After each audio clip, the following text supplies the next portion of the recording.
We, the noble Cosmaxians, attacked the human race over 100 years ago, by our calendar.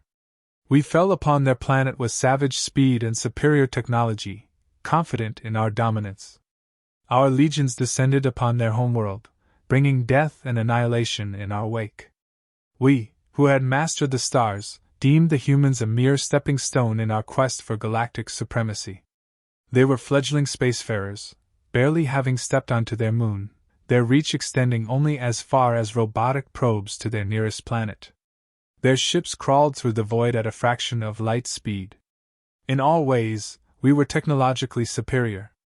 And then, we lost. Be it upon their vast, turbulent oceans, be it in their teeming skies, or be it on their blood-soaked and verdant soil, we lost. They were more ferocious than we thought they would be. They negated our technology by utilizing their savagery to get close to us.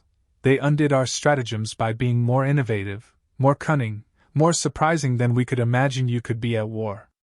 And then, finally, they were able to wrestle our own ships from us, able to turn our glorious invasion into a retaliatory campaign of retribution. And they destroyed us. Even now, as we sit here in the broken remains of a hallowed hall of learning, where generations of our ancestors have come to expand our species' knowledge, we can still see the damage done by the human occupation. Even now, we have not even begun to repair the legacy of that war. I return now to my homeworld, after 75 years as a prisoner upon the human planet, and can see perhaps most starkly what you have no doubt normalized. We are a ruin of what we once were.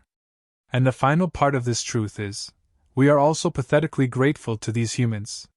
They spared us. They showed us mercy. Yes, we have lost our fleets and are forbidden to return to the stars. Yes, what were once our own ships now orbit our world, watching for any of us to try and negate this order. Yes, we are powerless in the face of the human stern judgment, which floats above us with wary eyes, never ceasing in their observations, always ready to punish us if we transgress their edicts. But we have learned to be grateful, have we not? They showed us more mercy than we were going to show them. We met them in battle and they bested us, and then showed compassion towards us greater than we had planned for them. This is an axiom. This is the truth, which we all see before us. But I was asked to attend this symposium to reveal if I had learned anything as a prisoner of the humans for all this time. And I believe I have. Now mark me, I am no academic. As you know, I was the senior commander of the 3rd Legion. I was a warrior and strategist. My passion and my skill was in warfare. I was good at warfare. But after seeing my forces routed and seeing my headquarters overrun, after being tried for crimes against their species, and interned upon the island they used to place all of us they captured, I was able to observe the humans closely over many decades. What follows then is my one insight, not learned, not backed by anything except anecdotal evidence, just what I observed. But if you will forgive me for introducing it to this forum, then I shall share it with you. At first, I observed the humans from afar, either trying to kill them or, after my capture, as a prisoner of war, which is an important classification for them. But then, as the decades passed, I just became simply a prisoner, and with that, a change. I began to learn their language from their guards, and after access to their literature and history, I began to learn about them as a species. Time passed. As the horrors of what we inflicted upon them faded, I became a subject of curiosity. The humans knew little about us. They wanted to discover more. They sought to ask me questions about us. I volunteered to answer them. After all, we had been defeated fully. I reasoned correctly that they would reveal just as much about them as I could about us. And I discovered why we lost. I discovered why the humans were always going to beat us. What follows is speculation, my own theory. But for what it's worth, I believe it comes down to this. The reason we lost to the humans is because the humans believe in ghosts. I can see the sneers already. Bear with me. Humans have had a very long evolutionary journey. Their species emerged over a period of 100,000 of their years, nearly 150,000 of ours. For much of this time, they were primitive, it seems. Primal. But I have discovered that even in their earliest times, humans reconciled to death by gaining a belief in an aftermath to life. It sounds so inane, does it not? Not even one of our children would ever believe something so sentimental. Our race knows the truth: you exist only as long as you exist. You are created by your parents, you live, you die, and that is it. The end of you. Your body carries no significance. It is merely the flesh left over after your ending. We see this in the functionary way we dispose of our dead. Humans, however, they are different.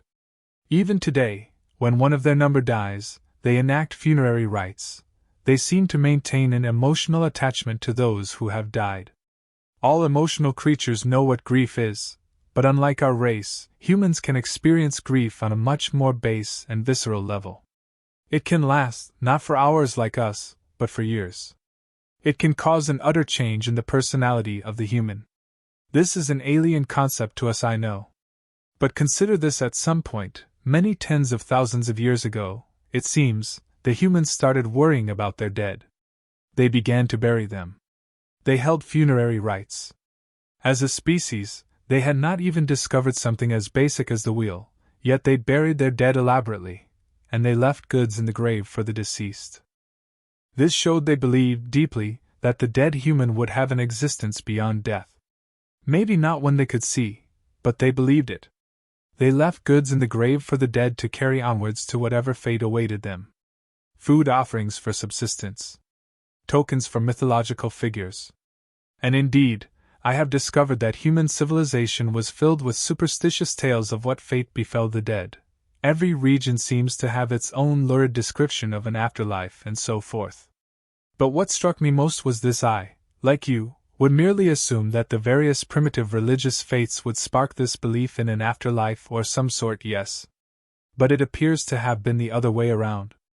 At their most base level, humans came to believe in something beyond death long before they ever came up with the idea of any deity.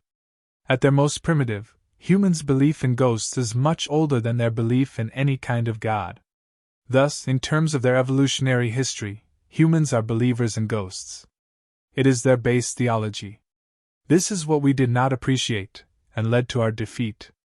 Even with our technological advances. I can see how you question this. But consider.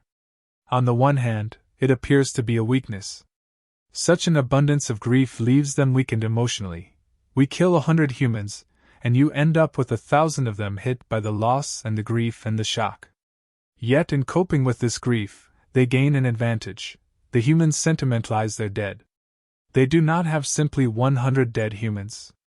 They have lost their sons and daughters, their parents and children. You would think such a sentimentalization would make it easier for us to win. We would be wrong to think so. Dead humans live on for remaining humans. Their ghosts become real and visceral. Not physically, but emotionally and psychologically. We saw it from the earliest fighting. The humans sought to avenge their dead. Nonsensical, I know, as the dead seek nothing, but to these humans, the dead members of their species feel violated by the nature of their death. At a subconscious level, they believe they will not rest well without the injustice avenged. So at this base level, this inspires many humans with a cold, steely determination. They believe they are given a righteous cause. We soldiers learned this the hard way. It took a lot to make the humans surrender. Other humans would evoke the names of the dead and the places of their death.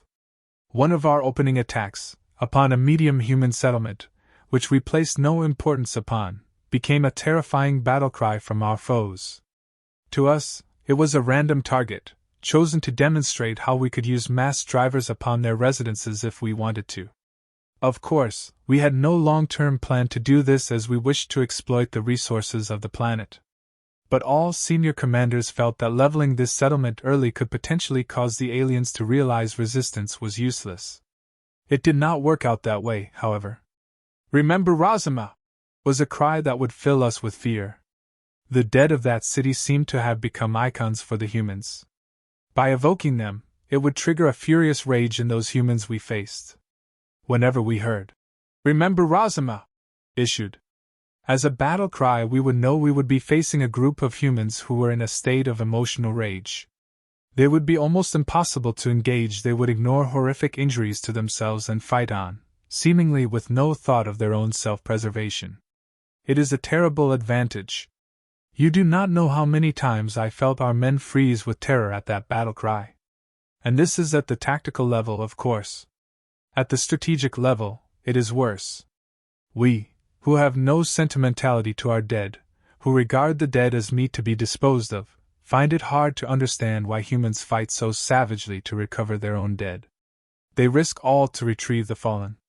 Many times we found ourselves forced to defend an area we had taken. Many times our communications told us of how many human reinforcements were brought to an area we knew was of no tactical importance to us. Only later did I discover that the locations we had taken had human dead left behind. They felt duty-bound to recover their dead. It became a matter of pride and honor to do so. It is hard to accept, but as a species, they have shown a tremendous psychological advantage in combat. For every dead human we created, more than twice the number of humans would feel galvanized to avenge the fallen and to recover their remains. Another story: one of our earliest attacks landed our forces upon their largest city. A gamble, perhaps, but we were sure our aerial forces would eradicate most of the human resistance, and leave the ground troops free to secure it for our troops. For the first few hours we were correct, and our ground forces met very little resistance. Then, one of the flying objects they used was brought down by one of our weapons and crashed into one of their tallest buildings. We did not think much of this. It was a random incident. The humans did not think this way. Many of them were killed in the building, but more importantly, the crash caused a massive explosion that sent debris and flames across the ground of the city. This tragedy led the humans to refer to it as a disaster, and it brought about an unanticipated response. They fought with almost hysterical savagery to recover the remains of the dead humans. It was only after this attack that our communications had to go dark. The humans did not just mourn their dead, they immortalized them. These became the New York martyrs. I have seen with my own eyes how this tale was told for generations after, becoming a rallying cry for the humans. A motivation for them to launch new offensives. It is hard to believe, I know, but they are driven by ghosts. And this is something else I observed. We took so many of them, and when we did not bother to take their dead.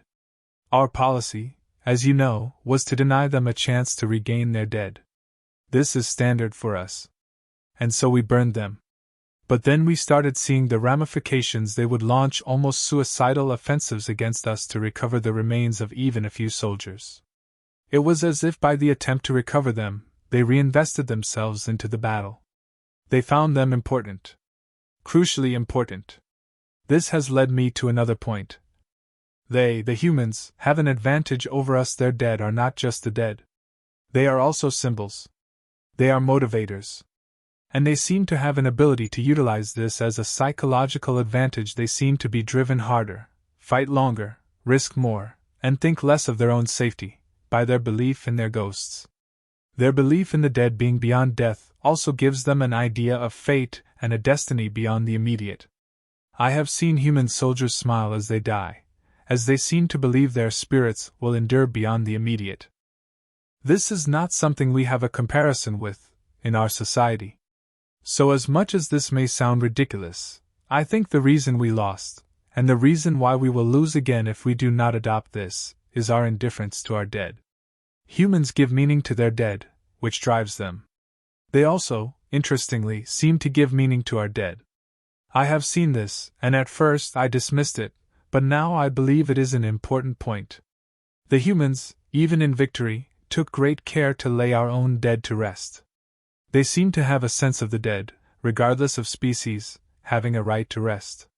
So I must end with this: even in their own victory, they respect our dead. We saw our own people buried with honors, given dignity.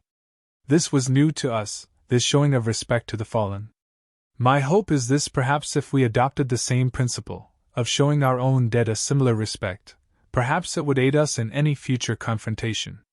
I know, it is not a thought many of you might have had. I am a warrior, not a philosopher, but this is what I observed. It is the ghosts that make the humans different. Their dead seem to give them a strength we do not have. A strength that can drive them to triumph in ways we did not predict. I end with this, and I will take questions later. This is my speculation, and you may dismiss it as you see fit. I think, however, that we need to consider it carefully. If the humans have an edge over us, it is in how they handle their dead. Perhaps, if we wish to become their equals in future, we need to learn how to deal with our dead in a way we have never before done.